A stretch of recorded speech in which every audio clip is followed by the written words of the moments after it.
యెషయా గ్రంథము మొదటి అధ్యాయము. ఉజ్జియా, యోతాము, ఆహాజు, హిజ్కియాయను యూదా రాజుల దినములలో యూదాను గూర్చియు యెరూషలేమును గూర్చియు ఆమోజు కుమారుడు యెషయాకు కలిగిన దర్శనము. యెహోవా మాట్లాడుచున్నాడు. ఆకాశమా ఆలకించుము, భూమి చెవియొగ్గుము. నేను పిల్లలను పెంచి గొప్పవారినిగా చేసితిని, వారు నా మీద తిరుగుబడి ఉన్నారు. ఎద్దు తన కామందు నెరుగును, గాడిద సొంతవాని దొడ్డి తెలుసుకొనును. ఇశ్రాయేలుకు తెలివి లేదు, నా జనులు యోచింపరు. పాపిష్టి జనమా, దోషభరితమైన ప్రజలారా, దుష్ట సంతానమా, చెరుపు చేయు పిల్లలారా, మీకు శ్రమ. వారు యెహోవాను విసర్జించియున్నారు, ఇశ్రాయేలు యొక్క పరిశుద్ధ దేవుని దూషింతురు. ఆయనను విడిచి తొలగిపోయి ఉన్నారు. నిత్యము తిరుగుబాటు చేయుచు మీరేలా ఇంకను కొట్టబడుదురు?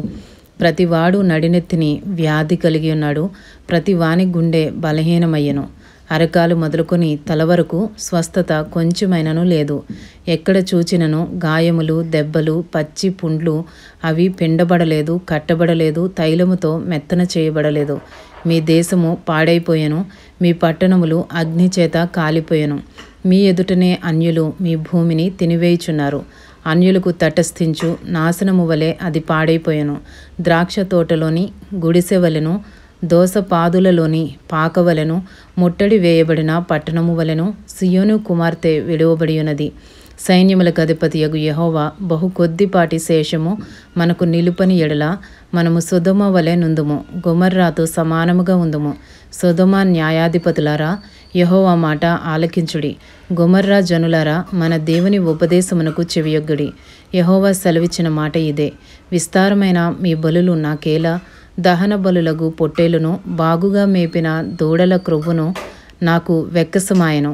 కోడెల రక్తమందైనను, గొర్రెపిల్లల రక్తమందైనను, మేకపోతుల రక్తమందైనను నాకిష్టము లేదు.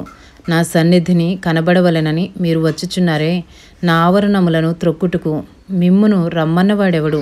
మీ నైవేద్యము వ్యర్థము, అది నాకు అసహ్యము పుట్టించు ధూపార్పణము. దానినికను తేకుడి. అమావాస్యయు విశ్రాంతి దినమును సమాజకూట ప్రకటనము జరుగుచున్నవి. పాపుల గుంపు కూడిన ఉత్సవ సమాజము నేనోర్చజాలను. మీ అమావాస్య ఉత్సవములను, నియామక కాలములను నాకు హేయములు. అవి నాకు బాధకరములు. వాటిని సహింపలేక విసిగియున్నాను.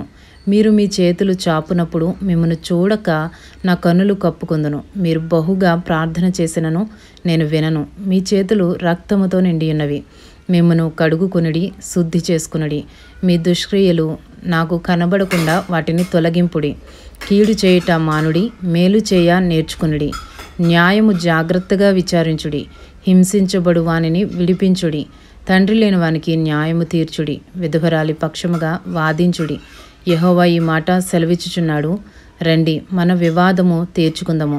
మీ పాపములు రక్తము వలె ఎర్రని వైనను, అవి హిమము వలె తెల్లబడును.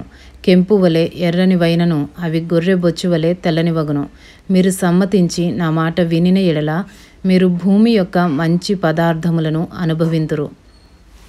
సమ్మతింపక తిరుగుబడిన ఎడల నిశ్చయముగా మీరు ఖడ్గము పాలగుదురు.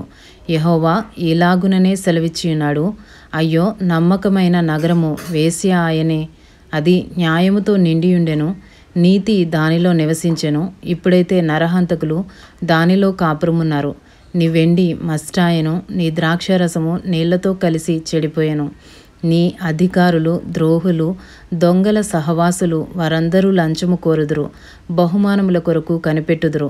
తండ్రి లేని వారి పక్షమున న్యాయము తీర్చరు, వెదవరాండ్ర వ్యాజ్యము విచారించరు. కావున ప్రభువును, ఇశ్రాయేలు యొక్క బలిష్ఠుడును, సైన్యములకు అధిపతియు నగు యెహోవా ఇలాగున అనుకొనుచున్నాడు: ఆహా, నా శత్రువులను గూర్చి నేనికను ఆయాసపడను. నా విరోధుల మీద నేను పగ తీర్చుకుందును. నా హస్తము నీ మీద పెట్టి క్షారము వేసి నీ మస్టును నిర్మలము చేసి నీలో కలిపిన తగరమంతయు తీసివేసెదను. మొదట నుండినట్లు నీకు న్యాయాధిపతులను మరలా ఇచ్చెదను. ఆదిలో నుండినట్లు నీకు ఆలోచనకర్తలను మరలా నియమించెదను. అప్పుడు నీతిగల పట్టణమనియు నమ్మకమైన నగరమనియు నీకు పేరు పెట్టబడును. సియోనుకు న్యాయము చేతను, తిరిగి వచ్చిన దాని నివాసులకు నీతి చేతను విమోచనము కలుగును. అతిక్రమము చేయువారును పాపులను నిశ్శేషముగా నాశనమగుదురు. యెహోవాను విసర్జించువారు లయమగుదురు. మీరు ఇచ్చయించిన మస్తకి వృక్షమును గూర్చి వారు సిగ్గుపడుదురు. మీకు సంతోషకరములైన తోటలను గూర్చి మీ ముఖములు ఎర్రబారును. మీరు ఆకులు వాడు మస్తకి వృక్షము వలెను నీరు లేని తోట వలెను అగుదురు. బలవంతులు నార పీచు వలె నుందురు. వారి పని అగ్ని కణము వలె ఉండును.